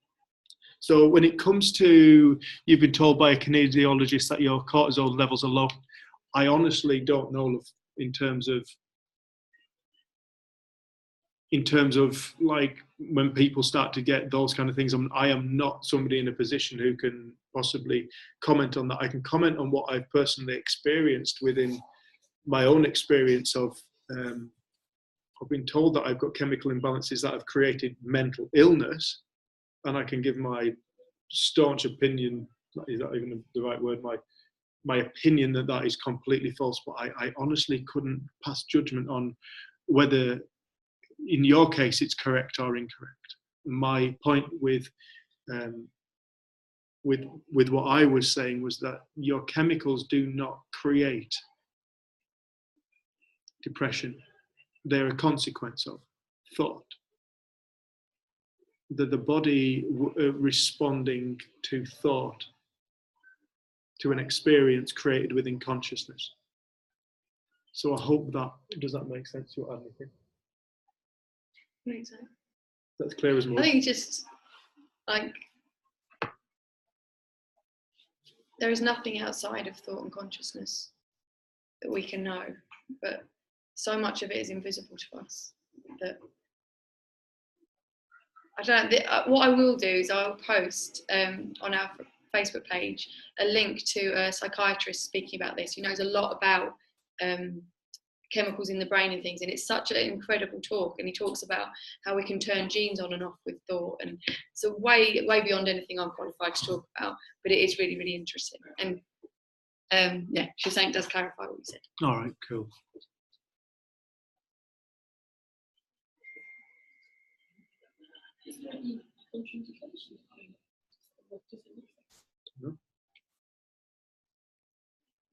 Don't know. All works perfectly. Yeah, perfectly. I wanted to make perfectly. I mean, that's not to say that, don't do sensible things. It's like, if you eat shit food, chances are your body's going to react shitly to it. There is a kind of logic to it, but then we also know people who just eat so much shit food and they appear to be perfectly healthy and buoyant, don't they? So you see, there just isn't a rule as such, is there? It's like, and if, like you say, if there's ever an exception, it can never be a truth. And I feel like that's what this conversation is about. It is about what is true. What can we absolutely depend upon that is absolutely reliable within life? And it is the fact that we are conscious thinking beings. We can absolutely depend upon that. And our reality is a manifestation of that fact. And no two people can share the same reality. I can't see your world, and you can't see Sue's world, and can't see my dog's world. Don't even know what the hell your world looks like. But that it is an individual expression of consciousness. And it is such a beautiful thing when we stop trying to apply this to a problem. It's like, how does this apply to my problem? Well, I've got this problem. It's a deeper point than a problem. A problem is a thought. At the end of the day, that's what a problem is. There is no problem in the world. There's just what's happening in the world. The way we think about it is where that's what creates the problem or not a problem.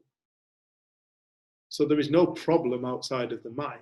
The problem's a perspective of thought, as is a solution. You Lisa, my sister, has always said we are the answers to our own questions. Same thing.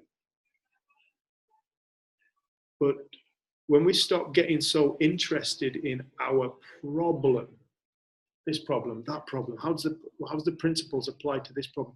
And we start to see life on a bigger picture. Rather than focusing on ourselves, we start to look at what's universal. We start to become interested in this fact. The problems take care of themselves. Because you see that the problems are an illusion of the mind. Addiction, eating disorders, depression, anger. All these things that we all saw as problems are illusions of the mind that change like that. Something that isn't bound by time. Thought isn't bound by time. Consciousness isn't bound by time. We were working with somebody, probably said this numerous times, but a lady who said that she just wished the rage would go away. And we were talking after a bit. I said, how are you feeling now? And she was like, I'm quite peaceful right now. Like, so when you say this rage, you wish it would go away. I said, when did this rage actually take place? She said, 2 weeks ago. 2 weeks ago. So the rage has naturally gone and you are still wishing it away. It's gone. You've just said you're in a state of peace. But you're still wishing away a feeling state that happened 2 weeks ago.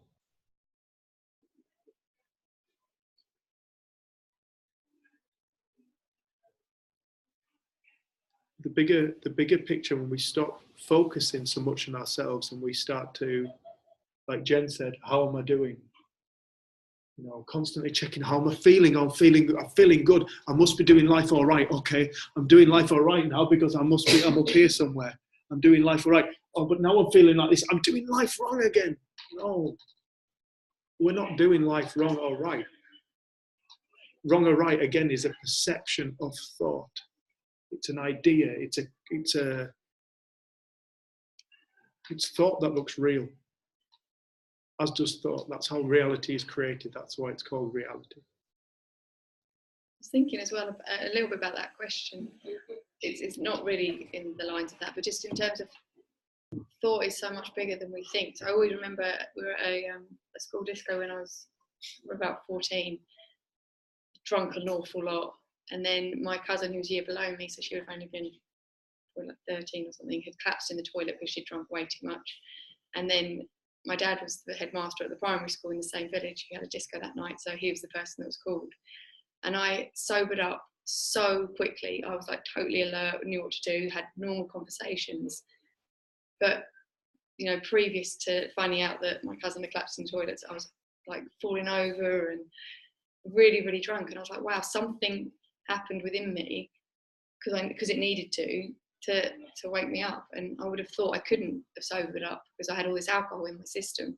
So I just know that it's so much bigger than what we think, and we feel limited by our physiology and things, but it's almost, we can't really separate them.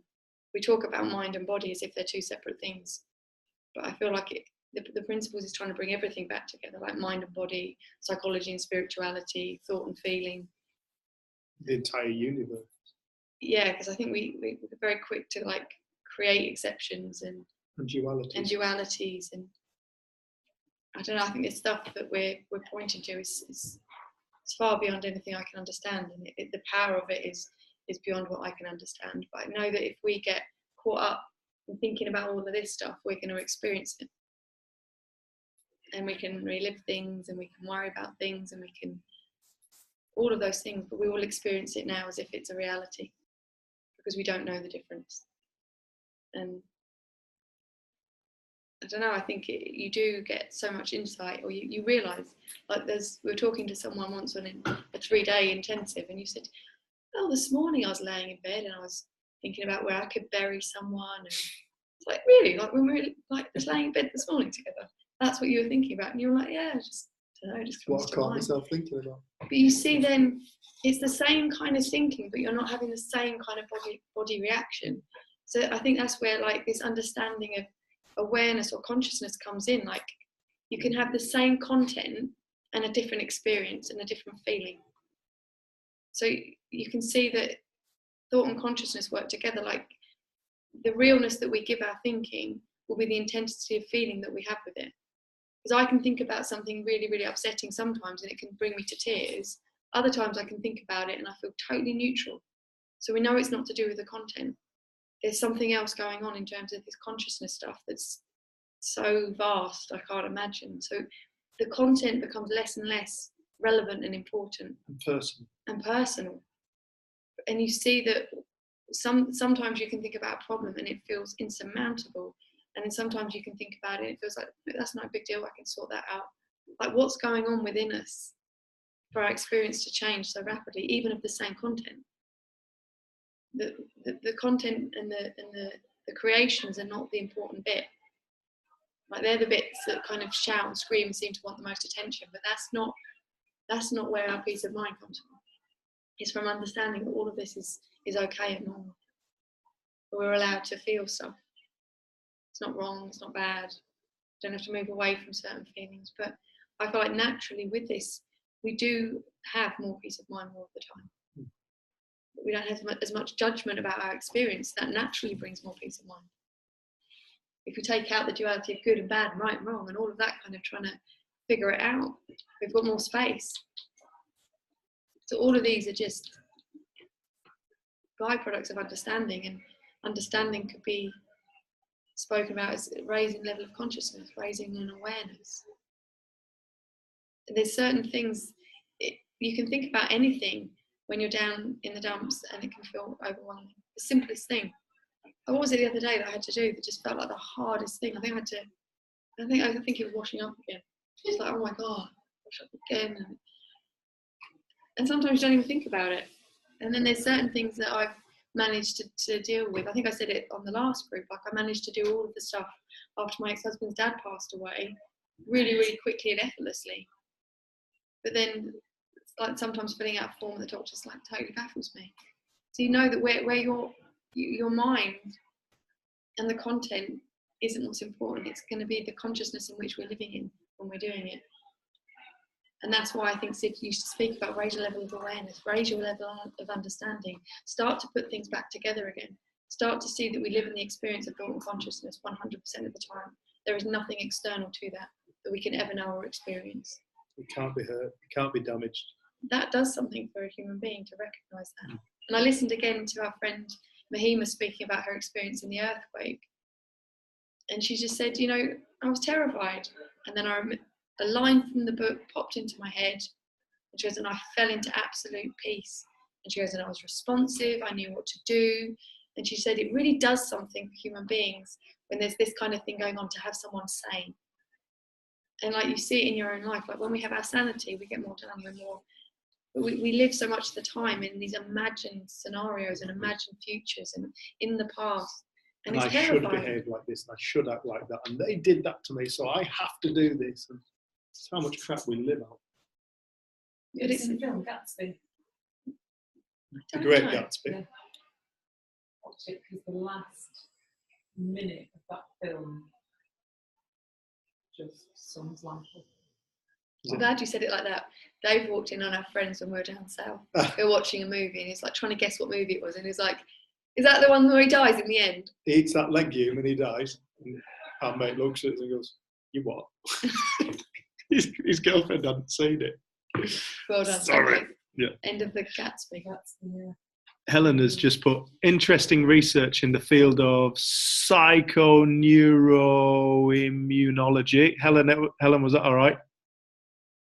Psychoneuroimmunology.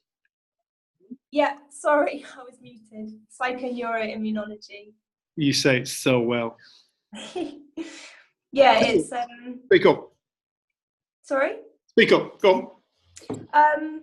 Yeah, it's all about how your thoughts and belief systems basically have a physiological effect on you. So it's there's a lot of stuff around people that have had chronic fatigue using different techniques to, if you get stuck in a certain mind pattern of thinking that you're ill or that you're tired all the time, how you can basically cause your body to respond that way to your thinking.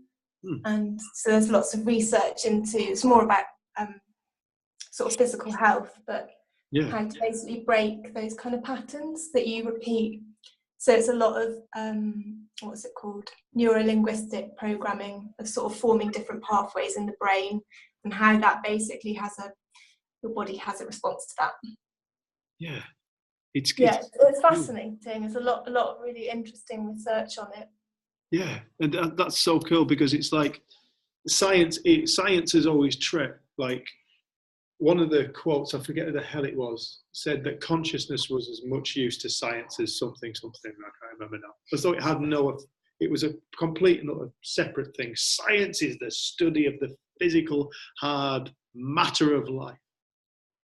But it has, in doing that, in our Western ways, we have this thing called reductionist science, and reductionist science is taking things apart and taking it apart and taking it apart and taking it apart. That works that works that, and that works that, and that works that. So we take things apart. We've got really, really good at taking things apart. But you take apart a human being, put it back together, it doesn't work again.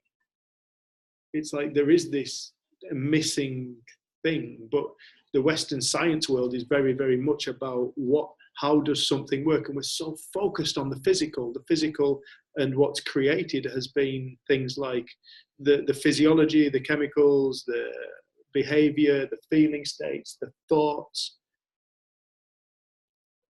It's always kind of negated the creative power. We've separated spirit and body.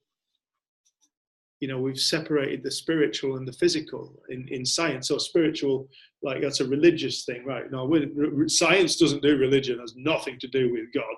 So we'll fuck that off right now. What we're going to study is what we can see. And so that's what science has done. And in the West, we've kind of got very, very kind of lost in that respect. But what you're talking about there, Helena, is like science is starting to gain respect again for thought and consciousness on the physiology, how the two, as Jen said, you can't separate it. You can't separate mind and body, they are one. It's like your physiology is always going to be responding, your movement, every action you take is always a response to thought, to consciousness.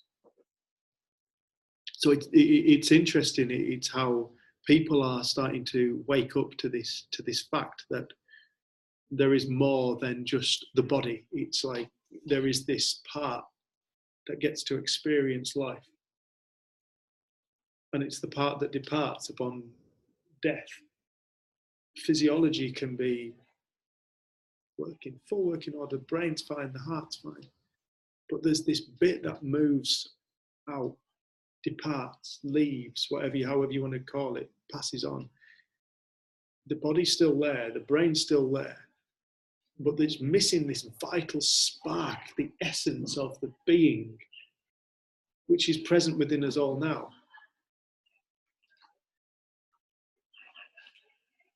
And I think when we start to gain more respect for that place, stop studying, one of the Sydney Banks's quotes was, the formless takes care of the form. You raise your level of consciousness, your physiology has got to adjust to it. Has to. Because the physiology is a reflection of the mind. People who suffer from stress, who die of heart attacks. What is stress? Stress is thought. It's thought. Stress doesn't exist outside of thought. And it can stop the heart. It can flood the body with all kinds of things. As Bill Petty talks about and Bruce Lipton talk about, it can turn on and off genes. We're not pre-programmed. We program our physiology with our mind. That's what the new sciences are pointing to. So the sciences are starting to gain more and more respect for the nature of consciousness and the power of consciousness. And once it does, I think it was Tesla said, when science stops looking at the form and starts looking at the formless, it will make more leaps within 10 years than it has done in its entire history.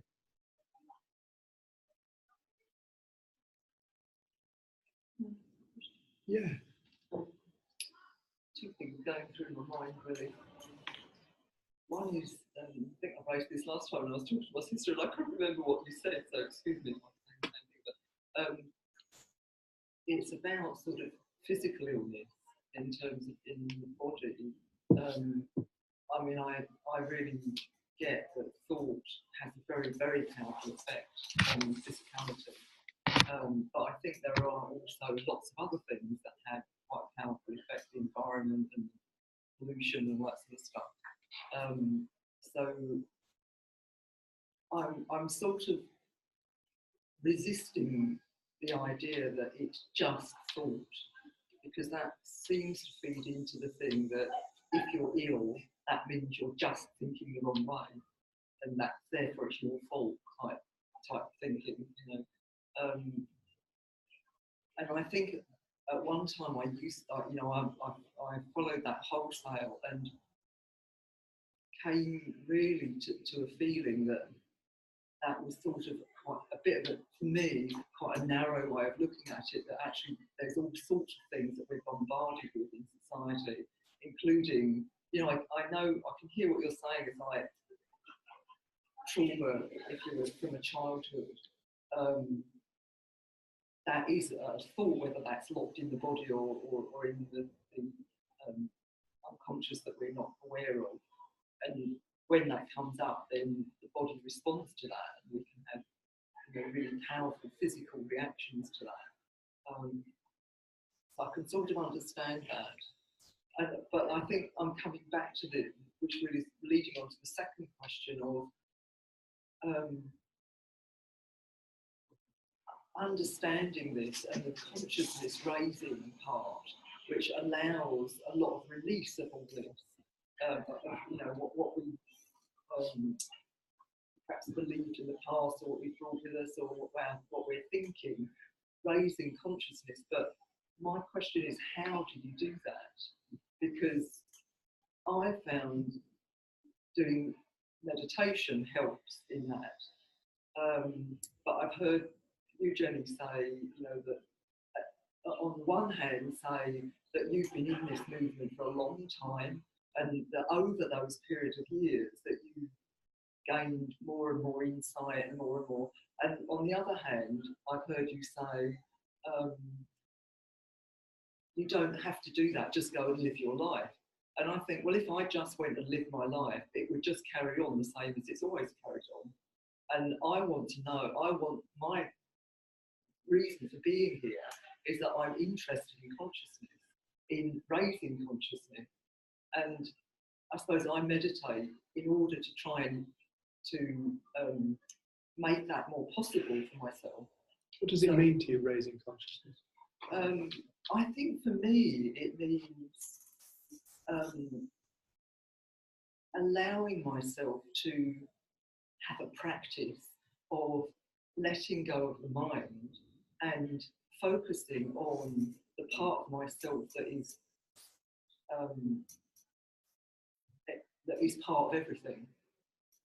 So the more I focus on that part, and I find if I'm still and giving myself time to sort of bathe in that contemplation, then it allows the mind to quiet. But if I just went around my normal life doing everything, I don't think that would happen for me.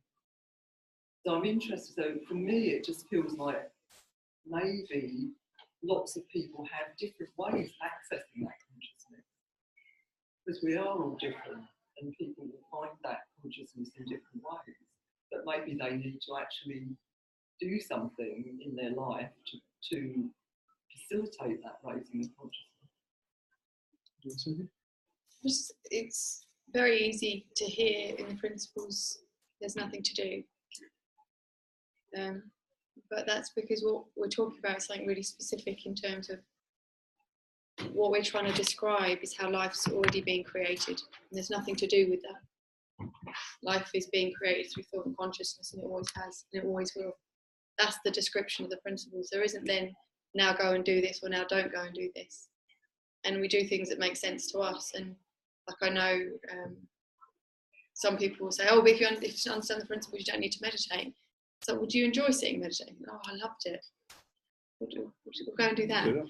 And most teachers within different traditions will say, go away and do the things you love. Like if you love quiet time, have quiet time. And I think it's very easy to think about, oh, well, then it's just thought. We're talking about power beyond our comprehension. Like it's not just thought, it's all thought. And I think someone asked Sid once, what is mind, thought and consciousness? And he said, thought is God, mind is God, consciousness is God. He said, but it's not religious. And it's like, that's something so much bigger than what I can understand. And I think that we did have the conversation last time about, oh, if it's thinking, then we then take responsibility for our own illness and all those kind of things. And then it gets into blame. And thought is so much bigger than what we see. And we think it's thinking. But thought is so big and vast, and you see that we're not aware of so much of it. And this isn't a personal thing. We don't deliberately think in negative ways. We don't deliberately get caught up or get depressed. Thought and consciousness come together and it looks real for us. Unless we know to question that or to kind of be suspicious of it, we will live in the experience. And I would love to just be able to make my consciousness jump and see things from up here, but I've never been able to do it. It's something that's arisen within through understanding. And I think we can understand things from being out in nature. We can understand things through watching a film. We could be filled with understanding through washing up. We could be filled through understanding through having conversations like this, which is why we do them. But the learning and the insight comes through us. We can't give it to someone. And it isn't, that's why often we don't talk about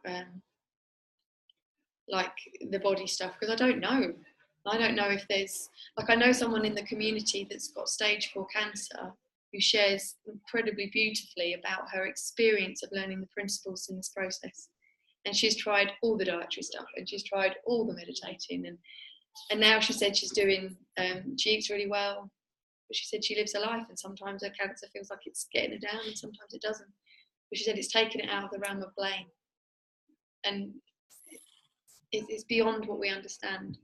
I don't know why, but Dave said some people can eat crap food and seem to live forever and look really vibrant. Some people seem to do everything right, but actually they get ill.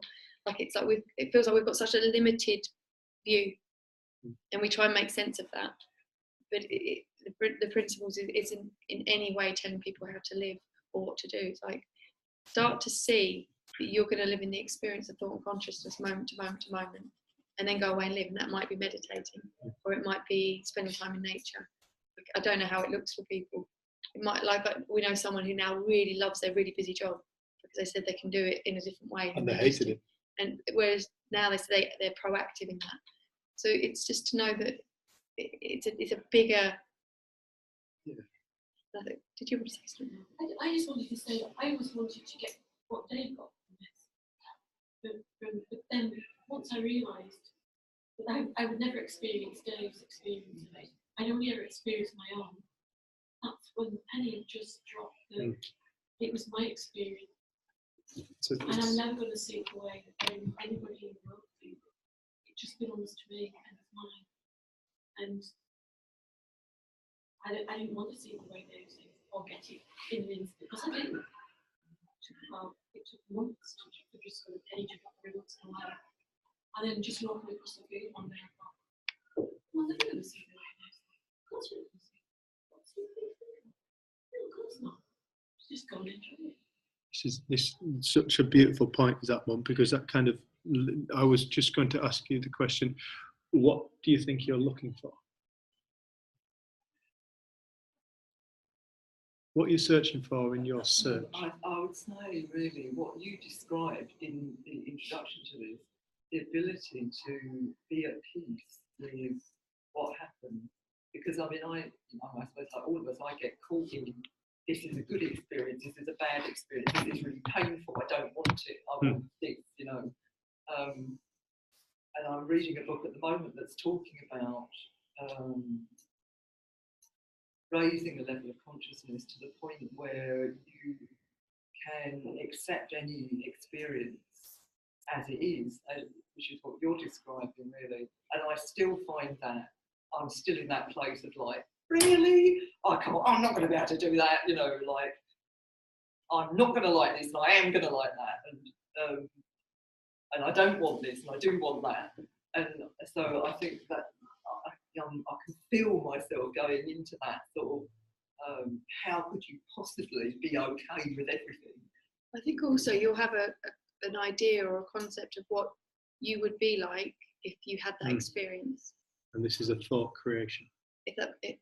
So I remember speaking to people about, at some point it felt like I suddenly got okay with not feeling okay. So then they had a concept of what that looked like, and they wanted that too. I want to feel okay with not feeling okay. And I know, like when you're feeling this, but you're here.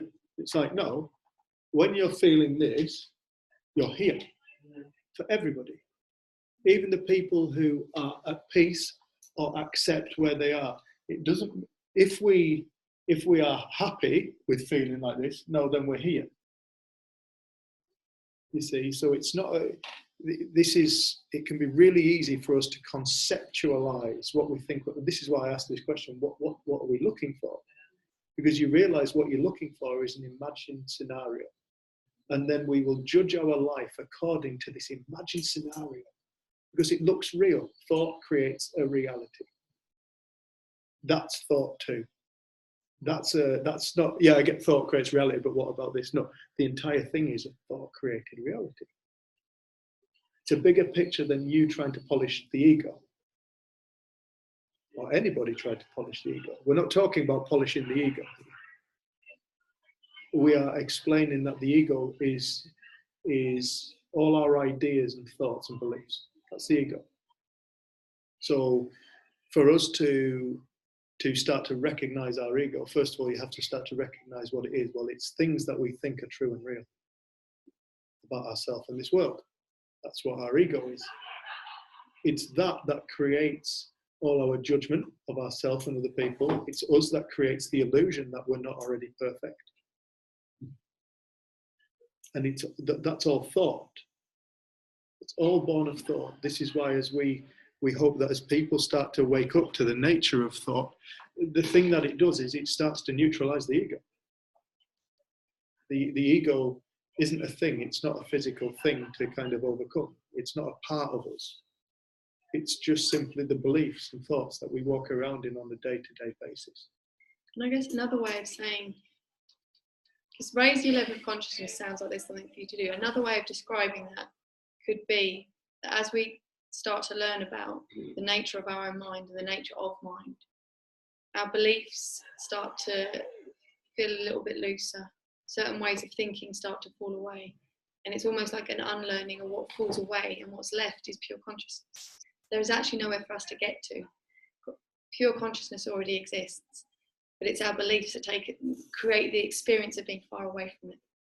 And it's like when we start to see what beliefs are made of, and they start to fall away, we get to experience more of what is. So it takes it out of the realms of needing to do something, because if I could just drop a belief, I would. But when I've started to see what belief is, it's thought, there's a bit more openness around it.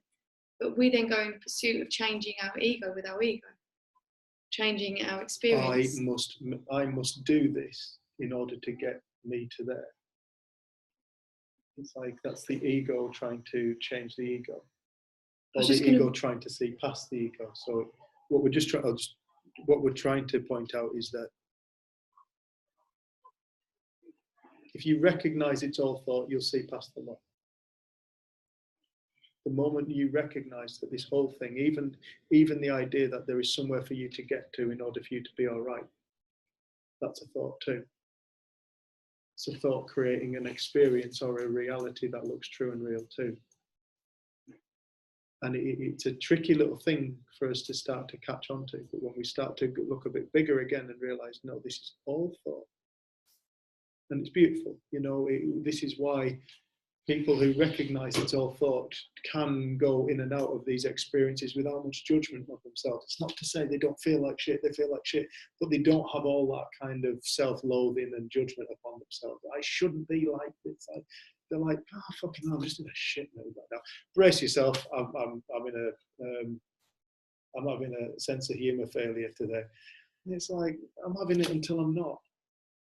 I think what you're talking about kind of speaks a little bit to this question. So why is it that I know in the moment that I'm creating my own feeling by thoughts, but I still continue to make myself feel awful and don't snap out of it? I continue for days and still say to myself that I'm creating this for myself, but can't appear to stop until it does much later. Does that make sense? Yeah. I'm curious as to why I would do that, because it's crap. And then there's a follow on saying, I'm also curious to hear more about what Donna has written about. I was having a conversation with someone stuck in the same pattern today, losing themselves more and more over a period of a few days. Yeah, and it is this whole idea that the ego, we go back to the ego again. Why can't I, the ego, stop myself thinking this stuff? And it is this, our problems are all born because we think we are something that we're not.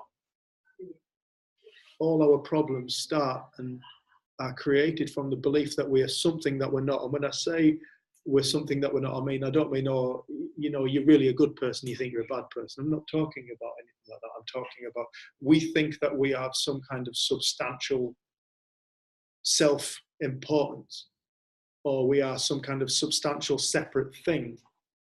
And this is ego. We're back to ego again. The ego is the thing that creates the illusion of self.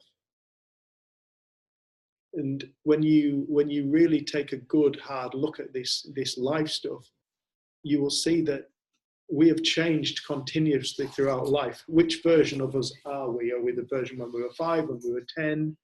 What we liked when we were 10 has changed. I'm now 39. It's like what I like now is different to when I was 37, 38. I'm forever changing. And it's because I am a thought. I am what I am. What I think I am is thought. It's a creation of the mind. Even my name, Dave. I'm not Dave. It's a noise. That's not me. I was nearly called James, but I would never have been James either. That's a noise that I attribute to myself, and I call me. I am Dave, but I'm not. That's not what I am. In the same way as the word pen is not what this thing is. It's not it. And we are not what we think we are. So all along, what we're trying to do is we've created this illusion of a self, and then we go about trying to better it. And all along, it was an illusion. Because the self doesn't exist. We're all just this, we're all an expression of a seriously mind-blowing consciousness that animates all life. This is why I like to talk about human beings have not been created by us. We are an animation of consciousness, of an awareness beyond our myself. Dave, an awareness beyond that. And that's what we all are. We are all this at source, at root, at the heart of ourselves. In Judaism, they say there is a spark of Hashem in everybody, in everything. Yeah, there is this spark of, if you swap Hashem or God for the word consciousness, there is this consciousness at the heart of everybody. That's what we are. We're not the stories or the narrative that we tell. And it's these stories and narratives that we think that we are, that is the thing that thinks it's suffering, creates the illusion of somebody to suffer. You don't get to choose what comes into your mind because your mind is thought. None of us actually have mind. We have thought and consciousness. a consciousness experiencing thought. That's what life is. And that sounds really kind of analytical, but it's not. It's so much bigger and more beautiful and uncomprehendable. I can't comprehend it. It's like how this all comes about. I have no idea why it passed. It's far greater than my intellect, my ideas that I carry around, my belief system. It's far greater than that. But we're forever trying to polish a turd. That's what we're trying to do. Figure it out. Trying to polish turds. We're trying to polish turds. Catch it, put it in the box. The sister, we'll finish up now, but my sister said, you've got a new God. Fuck knows. Fuck knows everything. Fuck knows everything. That's my sister's new God. Fuck knows, because fuck knows everything. And I think when you get back to that point, now you're more in line with the truth. Because it's only the things that we think that we know that are causing all our suffering. I think I know. I am like this, though. I am like this. I am like this. I am like that. We think we know that. We think that's what we are. But all along we never were. So it's been like the blind trying to lead the blind. And at some point when we start to get sight and we start to recognize what's going on, then everything we're looking for is there. Because all we're looking for is what we are, not who we think we are. The kind of point at the end of the Gatsby film is this guy's been in love with this girl forever. And everything in his world and his dream is about getting this girl. And the whole point at the end of this film is you can spend your whole life not realising you're chasing this massive dream and miss what may or may not come up. And sometimes it is just like looking for something sometimes, but